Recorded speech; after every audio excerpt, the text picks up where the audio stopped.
A última palestra aqui, não menos importante, obviamente, sobre Israel Teodo. Mas olha aqui, ó, tem um pessoal aqui, ó. A Lucilene, minha amiga do Fluminense, assistente social, a Yara do Vasco da Gama. A Regiane falou aqui, ó, sobre o livro Os Fora de Série ou Outliers, também muito legal esse livro aqui. É bem importante também ler sobre isso, que fala sobre a questão do efeito da idade relativa. Essa palestra foi muito importante também, como as outras, porque aborda a questão do crescimento e desenvolvimento, os tipos diferentes de avaliações que existem, né? A maturação sexual, a esquelética, a facial, ou seja, tem dinheiro é um tipo de avaliação, não tem dinheiro é outro tipo de avaliação, mas existem critérios aí, avaliações, testes e medidas disponíveis aí de baixo custo e de fácil operacionalização. Beleza? Olha aqui, ó. Edmilton, manda um abraço aqui para Brasília. Brasília, um abraço. Goiânia, Leonardo está aqui. Todos aqui presentes. Professor Israel Teodo. Boa noite, agora sim, ó. Eu mandei mensagem aqui, ó. Tá aí ainda. Atrasou. Um pouquinho por causa, né, falhou um pouquinho de tecnologia, tínhamos que voltar, mas estamos aqui. Obrigado mais uma vez, tá bom? Por tudo aí. Grande parceiro desse social da CBF, CBF Academy, né, da CBF, está aí participando de vários projetos, um deles sobre a questão do caderno metodológico do futebol brasileiro. Então, obrigado aí por sua participação. Lembrando também da Comebol, tem um grande papel lá também, na construção de alguns cadernos, alguns manuais. Ou seja, alto nível, professor. Obrigado aí. Beleza, meu amigo. Obrigado, Diogo, pela apresentação, pelo convite, né? É um prazer estarmos juntos aqui nesse momento.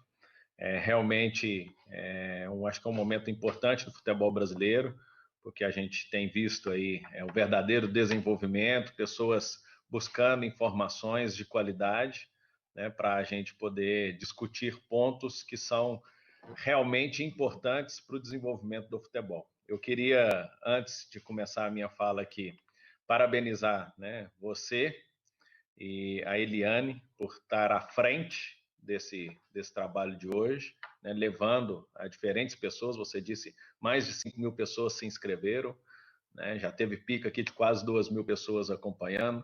Espero que agora, nesse momento, aí tem alguns ainda nos acompanhando, em função, talvez até do horário, né, que talvez muitos gostariam de acompanhar, mas tem as responsabilidades. Estão esperando a palestra, professor. A maioria já chegou, vamos lá. Quem não estava, voltou. Mas muitos eu sei que tem também responsabilidade familiar, então talvez acompanhe a gente num outro momento com uma visualização, né? Eu fico realmente feliz de ter sido convidado para poder fazer a palestra, né, vamos dizer assim, a fala de encerramento, encerrar um evento da qualidade que vocês promoveram aqui é sempre uma responsabilidade muito grande. Você chamou, juntamente com a Eliane, grandes profissionais para poder estar aqui falando de ações que são realmente importantes, ideias ou projetos que são realmente importantes para o desenvolvimento do futebol nacional, quiçá internacional, né? Queria agradecer de forma assim, muito especial as palavras iniciais do Dr. Walter Feldman sobre o trabalho que a gente realiza, né, sobre alguns projetos que nós temos feito em colaboração. Ele colocou da parte do Caderno de Diretrizes Metodológicas, que é um projeto que iniciou lá atrás, né? Tem inclusive um histórico muito grande e que mais recentemente, né, você juntamente com o Branco deu a consolidação, o andamento desse trabalho, veio o Juninho Paulista para poder ajudar e apoiar e liderar esse trabalho, né? E obviamente a equipe foi crescendo, né? O professor Próspero está junto comigo na parte técnica, tático-técnica, tem o professor Anderson na parte psicológica, tem a parte de cadernos sociais que você é o responsável, né? E certamente tem o Guilherme Passos, que chegou mais recentemente por ajudar na parte da preparação física. Então, é um projeto importante da casa, né, da CBF, que vai deixar um legado substancial para o futebol brasileiro, do meu ponto de vista, né, e do qual o Dr. Walter Feldman e o Dr. Rogério Caboclo têm apoiado irrestritamente todas as ações, né, e o Juninho e o Branco não têm medido esforço para poder liderar toda essa equipe, né, que é vasta, né? O Marco Dalpozo chegou mais recentemente, a Malrim também, a Denise. Então, é muita gente trabalhando para poder deixar aí também um legado para o futebol brasileiro, fora as pessoas que estão sendo entrevistadas, né? Que são os atores principais dessa história e que cordialmente têm atendido, né, esse convite. Então, aqueles que estão nos acompanhando certamente vão se deleitar muito em breve com um documento que vai ser orientador, né, de todas as práticas que a gente tem pelo nosso país, minimamente. Eu queria também, Diogo, se você me permite, parabenizar o Ronaldo Lima, né, secretário nacional, em especial, obviamente, o Wagner, Rogério Gedeon e a Maíla pelo trabalho que eles têm feito à frente da Secretaria Nacional. Não é fácil fazer desenvolvimento no nosso país, um país que não valoriza muitas das vezes a parte educacional, né? E essas parcerias que são feitas junto às universidades, o apoio, não só financeiro, mas o apoio também através da própria instituição, né, faz com que nós possamos desenvolver projetos modelos ou ações modelos que vai impactar diretamente a sociedade, que vai impactar diretamente aqueles que devem ser beneficiados, né, que é a população brasileira, as crianças, os adolescentes, sensivelmente. Então, eu queria, de fato mesmo, deixar aqui os meus votos, obviamente, minhas palavras aqui de agradecimento e também de citação a todos eles pela forma com que vem trabalhando e também a você pela forma com que vem fazendo toda essa interação junto à Secretaria Nacional, fazendo que a CBF e a Secretaria Nacional possam conversar e possam juntos promover esse desenvolvimento pelo Brasil com o apoio das universidades também. Tá? Então, acho que isso aí é um trabalho de muitos, não é um trabalho de poucos, e muitos também que estão acompanhando a gente aqui sabem, né, que são importantes nesse processo. No mais longínquo local que você estiver no Brasil, tenha certeza que você é importante para o futebol brasileiro. Eu queria deixar também esse recado a todos que estão nos acompanhando, porque não pensem que eu não estou lá na CBF, eu não estou lá na Universidade Federal de Viçosa, eu não posso participar. Não, você pode participar, você é convocado para poder participar, e isso é um fator extremamente importante. Hoje o tema da minha fala aqui, né, Diogo, a gente falou sobre tomada de decisão. Eu tenho falado sobre tomada de decisão sobre diferentes óticas. Pode ser na ótica do treinador, como organizar treinamentos para poder desenvolver atletas mais inteligentes e criativos. Na ótica do jogador, né, como se desenvolver e participar de treinamentos para poder melhorar a sua performance. Na ótica do coordenador técnico de um clube, tenho falado de tomada de decisão de forma ampla. Hoje eu queria falar de tomada de decisão. Oi? Diogo, está por aí? Assim. Pode falar, é que eu tenho uma ligação, pode falar. Hoje, porque eu não, assim, hoje eu queria falar de tomada de decisão a respeito de um tema que mais recente nós investigamos aqui em Viçosa, que tem a ver com o mapa do talento, né? E eu vou falar da tomada de decisão dentro daquilo que nós estamos conversando aqui agora, que é a responsabilidade social. Você trouxe, professor, aqueles dados? Trouxe. Boa.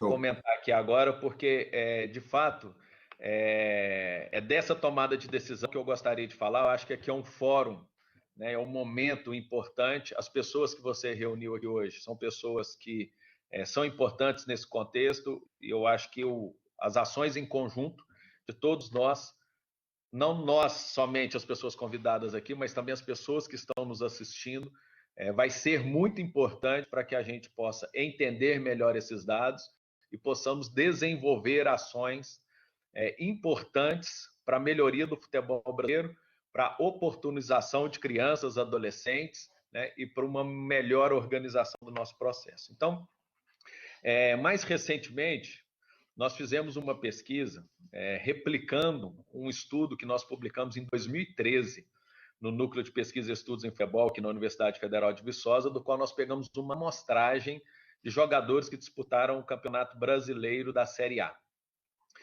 E Agora, nesse ano de 2020, nós resolvemos não fazer por amostragem, mas pegar o universo inteiro desses jogadores. Ou seja, todos os jogadores que participaram do Campeonato Brasileiro de Pontos Corridos de 2003 a 2019, até a última edição. Então, nós estamos falando de todos mesmo, todos os jogadores que conseguiram aceder, jogar na principal competição do nosso país, nesses últimos 16, 17 anos. Então, os dados são muito interessantes, porque nós fizemos uma comparação não só do efeito da idade relativa, como foi colocado muito bem pela fala do professor Julimar e também de outros, né? Mas também buscando informações sobre o aspecto socioeconômico de desenvolvimento desse atleta. Então, uma coisa interessante, né? Um dado interessante que nos chamou a atenção é que 1/3 de todos os jogadores que jogaram o Campeonato Brasileiro da Série A nasceram em cidades com até 100 mil habitantes. 1/3 desses jogadores. Se a gente quer ir mais, né? Então nós estamos falando de 33%. Se a gente quiser aumentar um pouco mais esse percentual e chegarmos a 50%, nós vamos ver que 50% desses atletas saíram de cidades com até 200 mil habitantes. Tá? E se nós quisermos ir mais além, nós vamos chegar a um percentual de 76% dos atletas que disputaram o Campeonato Brasileiro da Série A saíram de cidades com até 400 mil habitantes, mais São Paulo, mais Rio de Janeiro capital. Então é um dado extremamente interessante de análise, né, para que nós possamos compreendê-los da melhor forma possível, no seu sentido mais amplo, para que nós possamos encontrar aí algumas estratégias. Um fato que também é importante nesses valores é que nós estudamos a condição socioeconômica, né, a origem desses atletas. Então, nós fizemos isso através do Índice de Desenvolvimento Humano, que avalia as condições de saúde, as condições econômicas e as condições educacionais, né? E esse índice, que é o IDH, né, dessas cidades, ele teve um intervalo médio, podemos assim dizer, né? Esse intervalo que girou, é melhor falar do intervalo do que a média, entre 0,66 e 0,73. Então, não são condições ambientais extremamente adversas. São condições ambientais de médio porte. Nós temos cidades com IDH de 89, de 83, né? Mas são condições medianas, podemos assim dizer, né?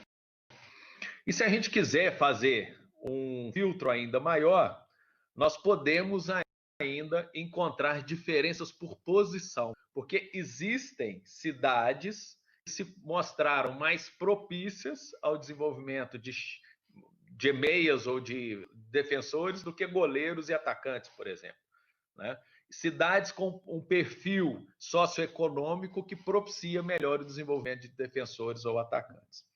Então, isso é interessante, para além de dizer que as cidades entre 30 mil e 50 mil pessoas também aumentaram a probabilidade de sucesso desses jogadores.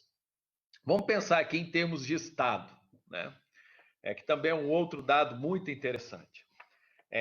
Nós temos 3 estados do nosso país que é responsável pela origem de 50% dos nossos atletas, que é São Paulo, com 26,6%, Rio de Janeiro, com 13,5%, e Minas Gerais, com 9%. A gente somar esse percentual todo, nós temos 50% dos nossos atletas, aproximadamente, que saem desses 3 estados. Nós estamos falando de atletas consolidados, atletas que jogaram o Campeonato Brasileiro, né? Nós não estamos projetando, nós estamos fazendo aqui uma análise do que ocorreu de 2003 até 2016. Né? E todos esses estados, São Paulo, Rio de Janeiro e Minas Gerais, eles se encontram nesse perfil socioeconômico que eu acabei de dizer em relação ao IDH. Se nós quisermos aumentar ainda mais o percentual, com mais 3 estados, nós chegamos a 73% do número de jogadores, que é Rio Grande do Sul com 8,6%, Paraná com 7,2% e Bahia com 7,1%. Somando esses 6 estados, nós temos 73% da origem dos jogadores que disputaram o Campeonato Brasileiro da Série A nos últimos 17 anos.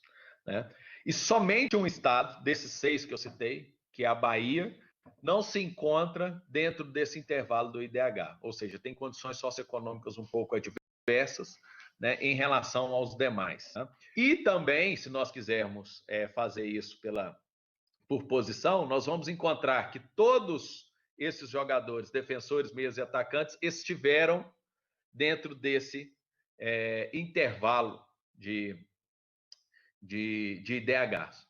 Tá? Mas os goleiros, eles podem se originar de cidades com até 10 pontos percentuais abaixo do limite inferior. Então, isso é um fator interessante, né, porque nos mostra alguns limites de onde o talento brasileiro está nascendo e de onde ele está despontando.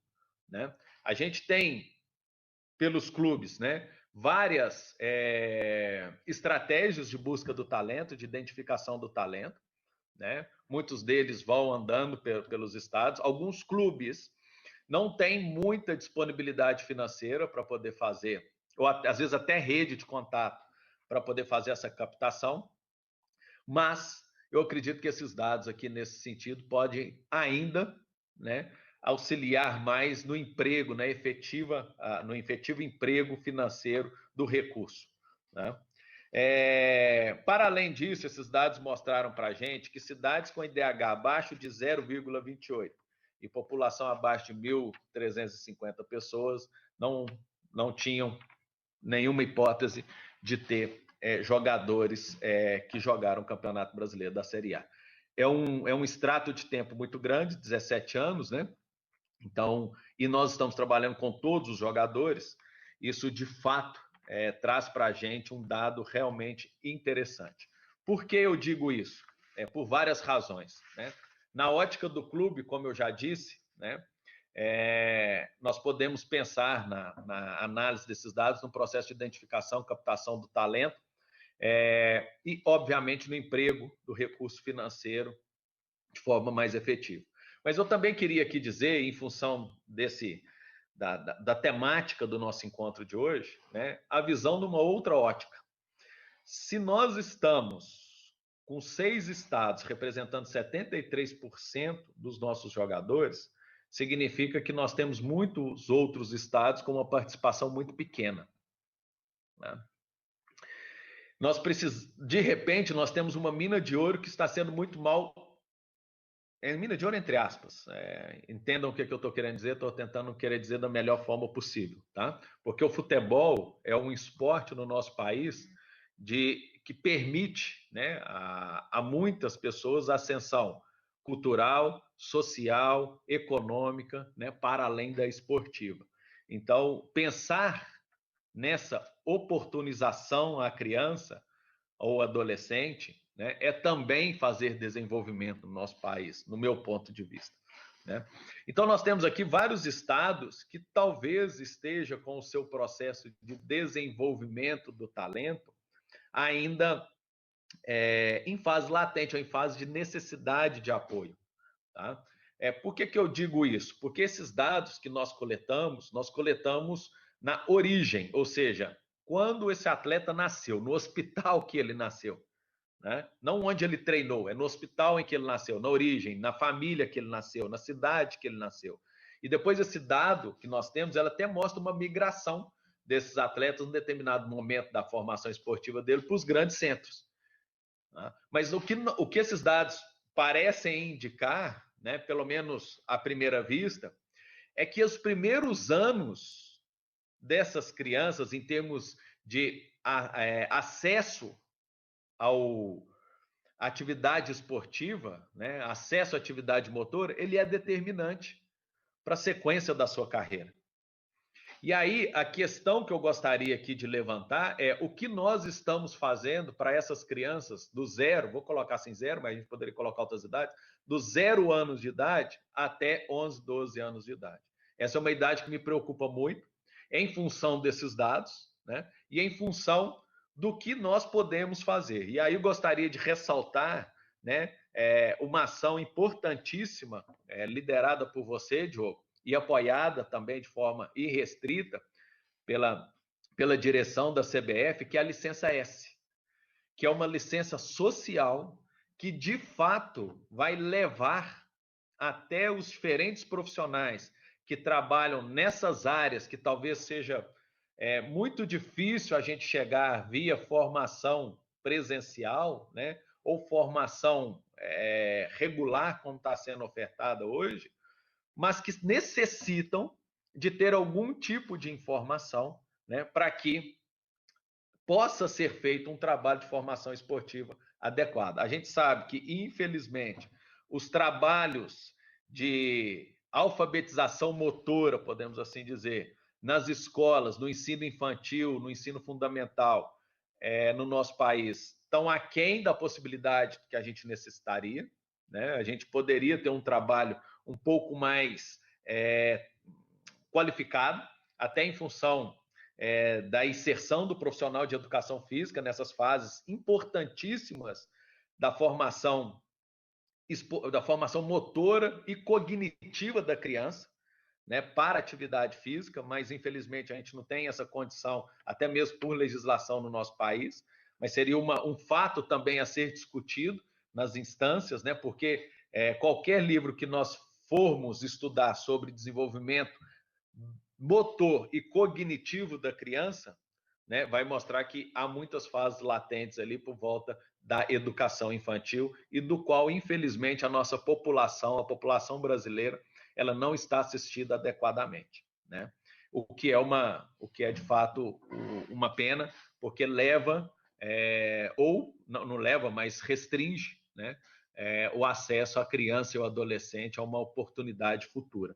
Tá? Então, eu quis trazer esses dados aqui hoje, a minha fala foi nesse sentido, né? Eu queria falar de tomada de decisão no futebol, mas em cima desses dados, porque nós estamos aqui hoje, né, com a presença de pessoas importantes e que estão à frente de instituições importantes, que de repente nós possamos fazer algo em prol da nossa população, em prol das nossas crianças, em prol do futuro do nosso país, né?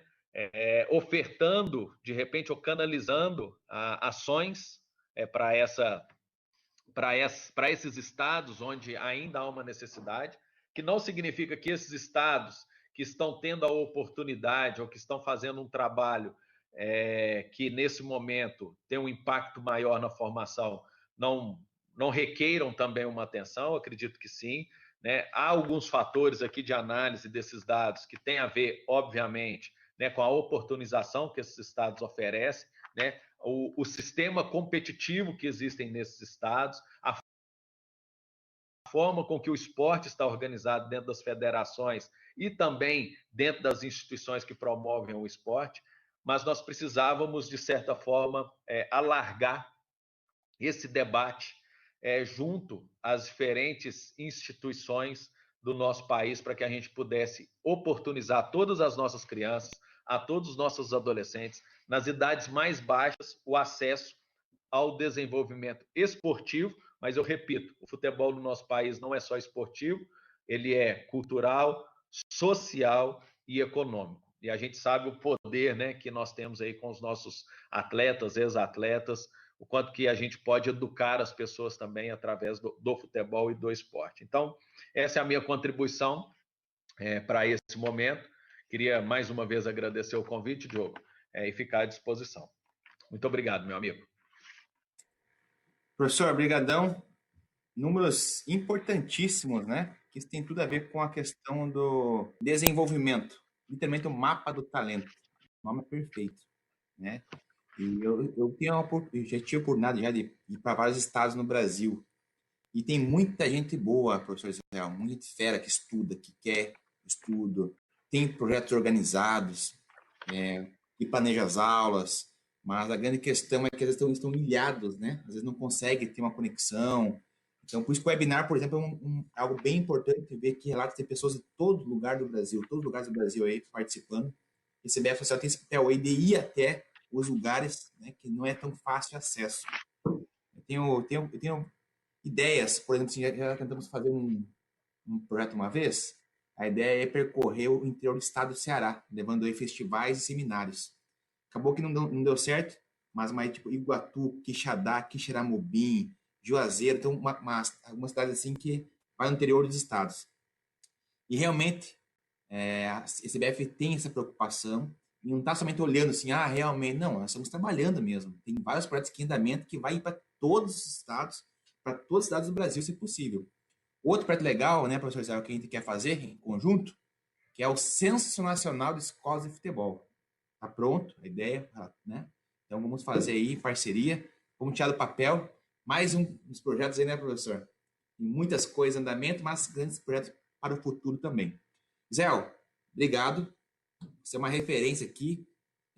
Teve poucos comentários aqui a favor da sua pessoa, hein? O pessoal dando só elogiando, filho. Referência, o teu livro que você publicou, né? Futebol Jogado com Ideias, muito bom. Muita gente já leu. Então, você é uma referência no futebol nacional, sul-americano, e você também já está na esfera internacional, amigão. Parabéns, para nós é uma honra contar com a sua participação, com a sua palestra. Você que está à frente de um grande projeto, de uma grande especialização em futebol, né? Vamos dizer aí, se não for a melhor do Brasil, né, para não ser, dependendo de quem vai ouvir isso aqui, você também tem uma das top 3 do Brasil aí, que produz muito conhecimento no futebol. Acho que a grande questão é essa, não é somente estudar, debater, mas também produzir conhecimento. Eu digo, ao invés de você seguir tendência, é ditar tendência, inovar. Então, parabéns, você tem essa visão. Os profissionais trabalham com você, o pessoal, já tive a oportunidade 2 vezes para a Viçosa. Então, foi uma honra, satisfação ver o nível de trabalho, a excelência, a visão, o ambiente, a atmosfera, profissionais de alto nível estudando em prol do desenvolvimento do futebol brasileiro. Então, obrigado, professor. Parabéns aí, mais uma vez. Prazer, Diogo. Agradeço as palavras. Sempre estou disponível, você sabe, para esses projetos. O nosso intuito aqui, nossa missão, na verdade, né, é ajudar o desenvolvimento da sociedade brasileira, de uma forma geral, né? Claro que nós estamos com foco muito forte no futebol, né? Então, a gente já recebeu, como você colocou aqui na nossa especialização, alunos de todos os estados do Brasil. É uma especialização realmente conceituada, que tem um reconhecimento da comunidade da prática, da comunidade acadêmica. Vários ex-alunos nossos saíram aqui e estão atuando no futebol brasileiro, no futebol internacional e também nas universidades brasileiras, colaborando com o desenvolvimento do futebol. E esses projetos que você colocou, né, que são projetos, não é nem de futuro, é projeto do agora mesmo, do censo das escolas, e essas ações que a gente está fazendo são importantes para que a gente possa garantir salvaguardar algumas condições básicas. Eu, enquanto profissional e, obviamente, cidadão brasileiro, o que eu puder colaborar com a melhoria de todos esses processos podem contar comigo e, obviamente, sempre olhando muito para as nossas crianças, nossos adolescentes, porque eles são o futuro da nossa nação e a gente tem que salvaguardar a todas as condições para que eles sejam cada vez mais bem assistidos e, no futuro, possam também, né, dar a sua contribuição para o nosso país.